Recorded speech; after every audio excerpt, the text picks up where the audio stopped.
টাকা ছাড়া আমাকে ভোট দিয়েছেন। এই দেশের মানুষ জানতো নির্বাচন আসলে ঘরে ঘরে টাকা দেওয়া লাগবে। এই দেশের মানুষ জানতো এমপি ইলেকশন করতে হলে গ্রামে গ্রামে রাতের বেলা টাকা ছাড়তে হবে।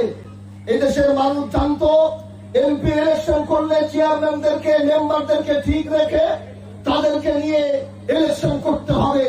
এই দেশের মানুষ জানতো উপরের পদস্থ যত কর্মকর্তা রয়েছে প্রশাসন থেকে শুরু করে সবকিছু ঠিক রেখে ইলেকশন করতে হয়। কিন্তু আমাকে আপনারা এমন ভাবে আপনারা বুকের মধ্যে টেনে নিয়েছেন। আমার কোন প্রশাসনের সাথে রাতের বেলা বসতে হয় নাই, আমার কোন মেম্বারের সাথে বসতে হয় নাই, আমার কোন চেয়ারম্যানের কাছে বসতে হয় নাই, রাতের বেলা বস্তায় বস্তায় টাকা আমার এদেশের কাউকে দিতে হয় নাই। আমি চাই আমাকে যেভাবে আপনারা নির্বাচিত করেছেন এই মাতবরচরের চেয়ারম্যানকেও আপনারা সেভাবে নির্বাচিত করবেন। যারা দুর্নীতি করে, অবিচার করে, গরিবের উপর জুলুম করে, টাকার মাধ্যমে বিচার করে, এদেরকে কোনদিনও চেয়ারম্যানের আসনে বসতে দেওয়া যাবে না। তাহলে তারা সেই আসন সেই চেয়ারের উপর ভার করে আপনাদের উপর অন্যায় অবিচার স্টিম রুলার চালিয়ে দিবে।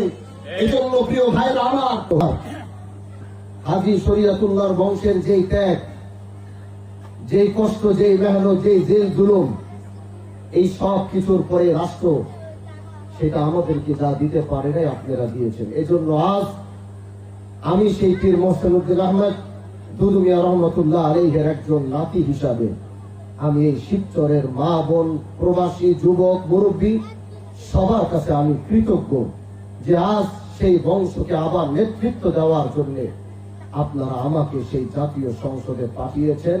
এবং আমিও আপনাদেরকে প্রতিশ্রুতি দিচ্ছি, হাজী শরীয়তুল্লাহ যেভাবে কাজ করেছে আমিও বাংলাদেশের পার্লামেন্ট থেকে গোটা দেশের জন্য এইভাবেই কাজ করতে চাই। প্রিয় ভাইরা আমার, আমরা এখানে নেতা হতে আসিনি, আমরা পায়ের উপরে পা তুলে গাড়ি দিয়ে এসির ভিতরে বসে থাকতে আসিনি। আমরা ঢাকায় গিয়ে মাসের পর মাস করে থেকে মাসে একবার দেশের মানুষের খোঁজ খবর নেওয়ার জন্য শুধু আমরা আসিনি।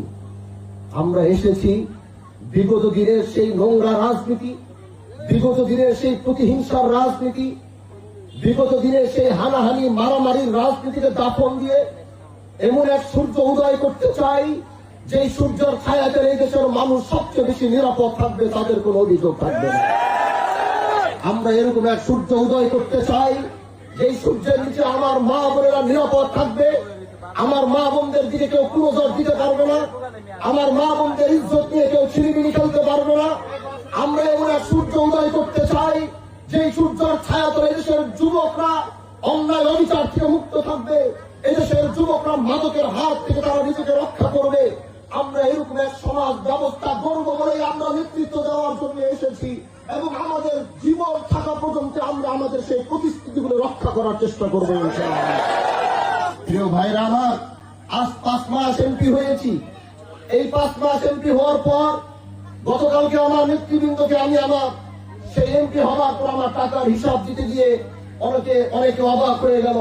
আমি তাদেরকে আল্লাহর উপরে শপথ করে তখন বলছিলাম যে আমার কাছে মাত্র কয়েকটি টাকা, অন্তত আমার থেকে আমার নেতৃবৃন্দ বা আমার সামনে যারা বসে আছেন তারা হয়তো ব্যবসা করে এটা করে আমার থেকে তাদের পকেটে বেশি টাকা রয়েছে।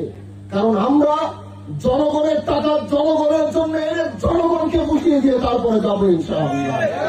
এই জন্য প্রিয় ভাইরা আমার, আজ মায়া, আবেগ আর ভালোবাসা নিয়ে মাতবরচরে দাঁড়িয়েছি।